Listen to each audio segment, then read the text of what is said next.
And nakikita natin na very calm and peaceful yung inyong money energy mga kapiksi. Actually, guys, for some of you, no, nakikita natin na talagang mag-harvest or mag-aani kayo. This is like a harvest season para sa inyo, Capricorn, especially kung meron kayong mga inalagaan, mga ininvest. Let's say, for example, yung gold. Yung gold ngayon, guys, sobrang laki na ng presyo, no? So, kung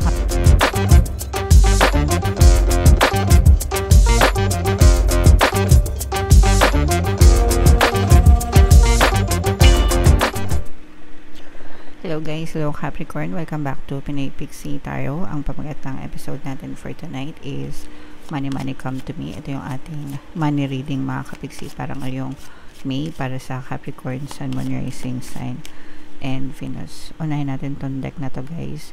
Tingnan natin yung mga money manifesting techniques para sa inyo. We have Aspire mga Kapixie. So, close up natin guys. Find photos of the place where you would like to work or sketch it. Stick these images on a special board and look at them every day. Draw the business card that you hope to have one day and pin that on the board to know that it will soon be yours. So, ito guys, ito yung paggamit ng vision board. Mga Kapixie, yung special board na sinasabi doon, yun yung vision board.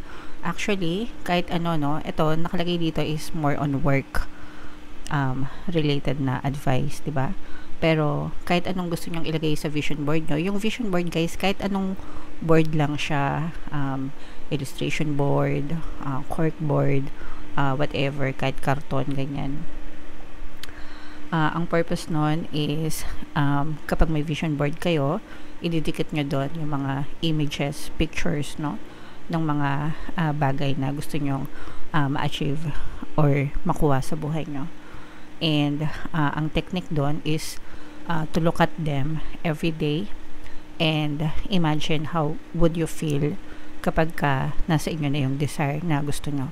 So, let's say for example, gusto nyo ng bahay, ng kotse, ng travel, ng trabaho, kung saang kumpanya, whatever. Unlimited mga Kapixie, as long as meron kang desire, idikit mo doon, okay? And kailangan palagi mo siyang nakikita mga Kapixie. So, ganun yung paggamit ng vision board. So, comment down below guys if gumagawa kayo or gumagamit kayo ng vision board. Pwede rin digital guys, no? Kasi sa panahon ngayon, di ba? Uso na yung puro digital na. So, ano lang kayo, magkuha lang kayo ng mga pictures na gusto nyo. I-turn nyo siya into vision board. Tapos, gawin nyo siyang wallpaper ng cellphone nyo, ng laptop nyo, ng gadgets nyo, whatever. Basta palagi siyang nakikita. O kaya kung gusto nyo, i-print nyo mga Kapixie. Okay? So, what makes this work is yung belief, no? Na it's already done, it's yours, mapapasayo din yan. So, ginawa ko to, kukwento ko yung success story ko. Hindi ako gumamit ng vision board, but instead, nagsulat ako sa notebook ko, organizer. Ito yung time na nag-a-apply pa ako before, from one company to another. So, ang ginawa ko, sinulat ko yung company logo, dinrawing ko yung logo ng company na ina-applyan ko, and then sinulat ko yung pangalan ko, and then sinulat ko yung title ng position na ina-applyan ko. And also sinulat ko din dun yung desired salary ko nung time na yun, kung magkano yung gusto kong offer pagdating sa salary. Tapos pinicturan ko lang siya, and then ginawa ko siyang wallpaper ng cellphone ko. Tapos everyday, kapag may chance, tinitingnan ko lang yung dinrawing ko na yon and hinihimas-himas ko lang siyang ganun. Okay?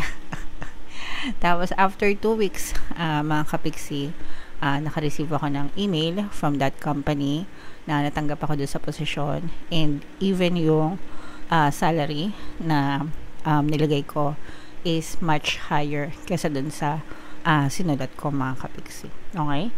So, that's how manifestation work mga Kapixie. Ibig sabihin, consider it done. Sa'yo na siya. When you have a desire consider it done mga kapiksi, kasi excuse me, ibibigay talaga siya sa'yo ni universe. You just have to patiently wait, trust the divine, trust the process, and it will soon be yours, mga kapiksi. Okay? Alright, so comment down below sa mga gumagawa ng vision board mga kapiksi, and kung may mga na-manifest na ba kayo dun sa vision boards nyo, comment down below para makita natin and maka-inspire din kayo ng ibang mga kapiksi. Alright? Okay. Pasensya na kayo sa boses natin, medyo nangangati pa yung lalamunan natin guys, kakagaling lang natin sa sakit. So shuffle natin to, hanapin natin yung energy ng Capricorn. Habang sinashuffle ko to guys, panoorin naman na yung video natin regarding sa ating paano mag-manifest ng abundance video course. Kapiksi, sawa ka na ba sa mga struggles at hirap sa buhay mo? Masipag ka ba at masikap sa buhay ngunit hindi ka pa rin umaasenso? Ilang beses ka na bang nag-attempt mag-negosyo at mag-invest pero palagi ka pa rin nalulugi? Sa pagkakataon na ito ay maaaring may subconscious beliefs ka na nagiging balakid sa iyong pag-unlad at pagyaman. Introducing, paano mag-manifest ng abundance video course. Dito ay matututunan mong ma-overcome ang mga balakid mo para tuluyan ka ng umunlad, umasenso, sumagana, maging matagumpay, successful at maswerte sa iyong kabuhayan, pera, trabaho, negosyo, salapi at kaperahan ng bonggang-bongga. Dali, mag-send na ng email sa pinoypixie@gmail.com at simulan na ang iyong pagyaman ngayon.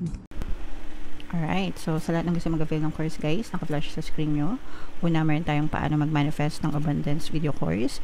Meron din tayong paano mawala ang third party at magkaroon ng harmonious na relationship. And meron din tayong paano pabalikin si ex, revise, breakup.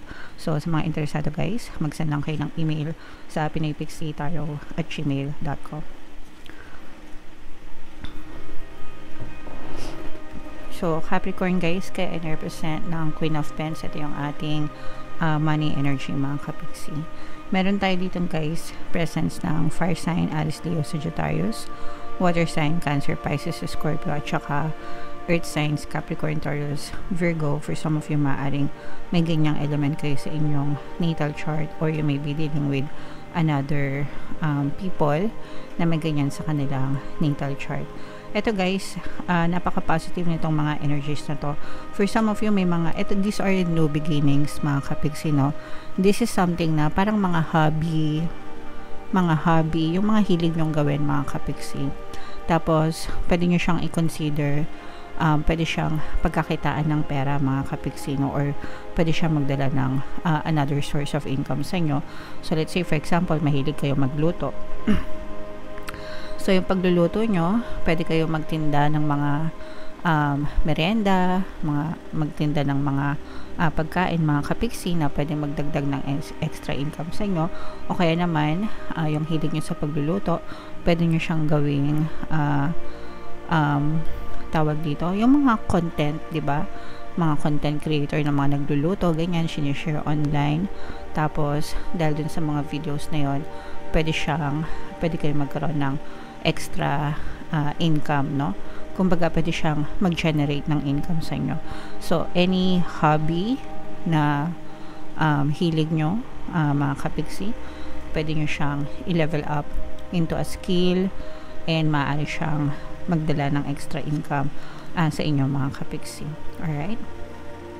And nakikita natin na very calm and peaceful yung inyong money energy mga kapiksi. Actually, guys, for some of you, no, nakikita natin na talagang mag-harvest or mag-aani kayo. This is like a harvest season para sa inyo, Capricorn, especially kung meron kayong mga inalagaan, mga ininvest. Let's say for example, yung gold ngayon guys, sobrang laki na ng presyo, no? So kung nakabili kayo ng mga 3,000 per gram, nasa 6,000 per gram na ngayon yung halaga, di ba? So doble na yung investment nyo. Kumbaga, if you want to sell it off, kitang-kita na kayo, tubo na kayo 100%, mga kapiksi. So ganun mga kapiksi, no? I mean, hindi lang gold, no? Whatever, kung ano man yung ininvest nyo, nakikita natin na bumabalik na yung returns, mga kapiksi. And nag-aani talaga kayo guys, ng kaperahan. So, i-mine nyo yan sa comment section mga kapiksi. Mine, magandang daloy ng pera. Mine, kaperahan. Yan. So, what else guys? Tingnan pa natin.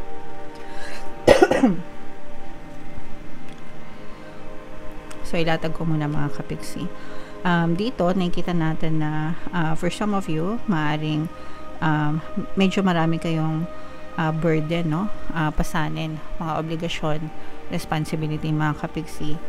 Yung iba sa inyo guys, parang na tawag dito, na nadadala na kayong tumulong sa mga kapwa nyo, sa mga kamag-anak nyo na hiram ng pera. Kasi parang hindi naman sila bumabalik sa inyo, or parang niloloko kayo mga kapiksi.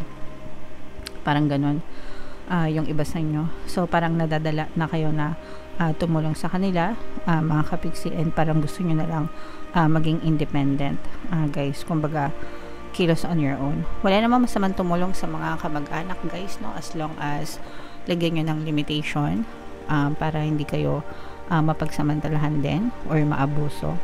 Always make sure na palaging merong natitira sa inyo mga kapiksi.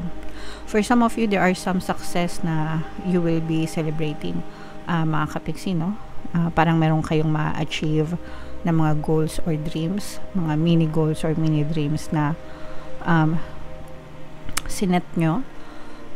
Makaramdam kayo ng tagumpay dyan. So, congratulations sa inyo. And for some of you guys, parang meron ding mga business travel sa iba sa inyo. Yung mga business travel usually sa mga employee yan. Parang pag pinapadala kayo ng kumpanya sa ibang lugar, ganyan. So, yung iba sa inyo, pwede kayong ma-handpick. And yung iba naman sa inyo, parang nag-explore kayo, umaattend ng mga seminar, umaattend ng mga event, ganyan, para matuto pa kayo, para mas lalo nyo pang mapalago yung kabuhayan nyo. So, ganun lang guys, explore lang na explore hanggang sa you don't stop learning mga kapiksi, no? We can always learn guys. Marami pa tayong mga bagay na pwedeng matutunan mga kapiksi. Alright? So, yeah. Pasensya na kayo guys sa boses ko, no? So, comment down below, Capricorn, if feeling nyo naka-resonate kayo dyan. For more tarot readings, guys. Ito yung playlist nyo. Ito naman yung ating success stories ng paano mag-manifest ng abundance video course. Click here to subscribe, guys. Ito yung ating mga pampaswerte subliminals. Thank you for liking, sharing, and subscribing. See you again next time. I love you all mga kapiksi. Have a nice day. Bye-bye.